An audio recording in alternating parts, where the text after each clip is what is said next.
வாழ்க வையகம், வாழ்க வளமுடன். கணக்கன்பட்டி சத்குருவே சரணம். செவ்வாய் தோஷம் பயம் தேவையா என்ற தலைப்பில் இந்த பதிவை பதிவிடுகிறேன். வாருங்கள் வீடியோக்குள் செல்லலாம். ராகு கேது தோஷம், செவ்வாய் தோஷம் என்பது நமது தமிழ்நாட்டில் மிகவும் பிரபலமாகிவிட்டது. செவ்வாய் தோஷமுள்ள வரன்தான் திருமணம் செய்ய வேண்டும் என்பது ஜோதிடர்கள் வகுத்த வழியாகிவிட்டது. அதில் பெற்றோர்களும் தன் பிள்ளைகளுக்கு செவ்வாய் தோஷம், ராகுகேது தோஷம் என்று சொல்ல ஆரம்பித்து விட்டார்கள். இனி யாரும் இந்த விஷயத்தில் திருத்த முடியாது என்பது முற்றிலும் உண்மையாகிவிட்டது. விதி செவ்வாய் தோஷம் என்று சொன்னாலும் விதி விலக்கு தோஷமில்லை என்று சொல்கிறது. ஜோதிடர்கள் சிலர் இதை சொன்னாலும் பெற்றோர்கள் நம்ப தயாரில்லை என்ற நிலைக்கு வந்துவிட்டார்கள். என்ன செய்வது? செவ்வாய் தோஷம் என்றால் என்ன? ஜாதக கட்டத்தில் செவ்வாய் லக்கணத்திற்கு 2ஆம் இடம், 4ஆம் இடம், 7ஆம் இடம், 8ஆம் இடம், 12ஆம் இடம், இதில் செவ்வாய் இருந்தால் செவ்வாய் தோஷமாகும். இது பொது விதி. தற்பொழுது சிலர் லக்கணத்தில் செவ்வாய் இருந்தாலும் செவ்வாய் தோஷம் என சொல்ல ஆரம்பித்து விட்டார்கள்.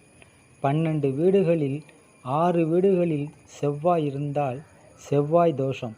100க்கு 50 பேருக்கு இதன் மூலம் செவ்வாய் தோஷம் வந்துவிடும். ராசிக்கு, அதாவது சந்திரன் நின்ற ராசிக்கு 2, 4, 7, 8, 12 செவ்வாய் இருந்தாலும் செவ்வாய் தோஷம் என்றும், சுக்கிரன் இருக்கும் ராசிக்கு 2, 4, 7, 8, 12 செவ்வாய் இருந்தாலும் செவ்வாய் தோஷம் என்றும் சொல்வது உண்டு. அப்படி பார்க்கும் பொழுது 100க்கு 100 பேருக்கு செவ்வாய் தோஷம் வந்துவிடும். அதனால்தான் விதியை விட விதிவிலக்கு அதிகமாக உள்ளது. அதை பார்த்துதான் செவ்வாய் தோஷம் இருக்கிறதா இல்லையா என்று தீர்மானிக்க முடியும். சில விதிவிலக்குகளை பார்ப்போம். ஒருவர் ஜாதகத்தில் லக்கணத்திற்கு 2ஆம் இடம் மிதுனம் மற்றும் கன்னியாக வந்தால் அதில் செவ்வாய் இருந்தால் செவ்வாய் தோஷம் இல்லை.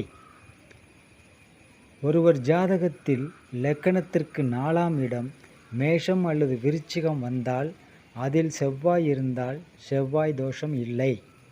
ஒருவர் ஜாதகத்தில் லக்கணத்திற்கு 7ஆம் இடம் கடகம் மற்றும் மகர ராசி வந்தால் அதில் செவ்வாய் இருந்தால் செவ்வாய் தோஷம் இல்லை. ஒருவர் ஜாதகத்தில் லக்கணத்திற்கு 8ஆம் இடம் தனுசு ராசி அல்லது மீன ராசி என்றாலும் அதில் செவ்வாய் இருந்தாலும் செவ்வாய் தோஷம் இல்லை. ஒருவர் ஜாதகத்தில் லக்கணத்திற்கு 12ஆம் இடம் ரிஷப ராசி அல்லது துலாம் ராசி என்றாலும் அதில் செவ்வாய் இருந்தாலும் செவ்வாய் தோஷம் இல்லை. சிம்ம ராசி அல்லது கும்பராசியில் செவ்வாய் இருந்தாலும் செவ்வாய் தோஷம் இல்லை. கடக லக்கணம் மற்றும் சிம்ம லக்கணத்தில் பிறந்தவர்களுக்கு செவ்வாய் எங்கிருந்தாலும் தோஷமில்லை. செவ்வாயுடன் குரு சேர்ந்திருந்தாலும் தோஷமில்லை.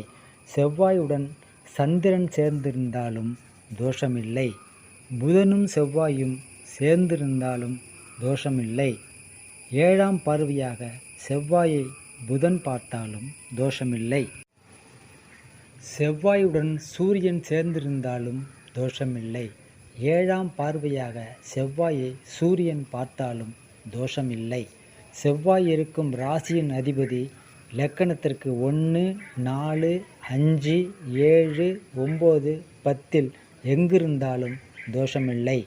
லக்கணத்திற்கு 8ஆம் இடம் அல்லது 12ஆம் இடம் செவ்வாய் இருக்கும் ராசியானது மேஷம், சிம்மம், விருச்சிகம், மகரம் என்றாலும் செவ்வாய் தோஷம் இல்லை. செவ்வாய் தனது உச்ச வீடான மகரத்தில் இருந்தாலும் சொந்த வீடான மேஷராசி விருச்சிக ராசியில் செவ்வாய் இருந்தாலும் தோஷமில்லை. சனியுடன் செவ்வாய் கூடியிருந்தாலும், ராகுவுடன் செவ்வாய் கூடியிருந்தாலும், கேதுவுடன் செவ்வாய் சேர்ந்திருந்தாலும் செவ்வாய் தோஷம் இல்லை. செவ்வாய் சூரியன் வீட்டில் இருந்தாலும், சந்திரன் வீட்டில் இருந்தாலும், குரு வீட்டில் இருந்தாலும், அதாவது சிம்ம ராசி, கடக ராசி, தனுசு ராசி, மீன ராசி, இந்த ராசியில் செவ்வாய் இருந்தாலும் செவ்வாய் தோஷம் இல்லை. இப்படி ஏராளமான விதிவிலக்குகள் உண்டு. அதையும் பார்த்து கவனத்தில் வைத்து கொண்டு, அப்படியும் தோஷம் என்று சொல்லிவிட்டால் முருகன் வழிபாடு செய்து வந்தால் தோஷத்தில் இருந்து விடுபடலாம். கோவிலுக்கு சென்று பரிகாரம் செய்தாலும் இறைவன் நிச்சயம் நல்லது செய்வான் என்ற நம்பிக்கையுடன் திருமணம் செய்து கொண்டு வாழுங்கள் என வாழ்த்தும் ஜி.ஆர். நாதன். நன்றி, வணக்கம். வாழ்க வளமுடன்.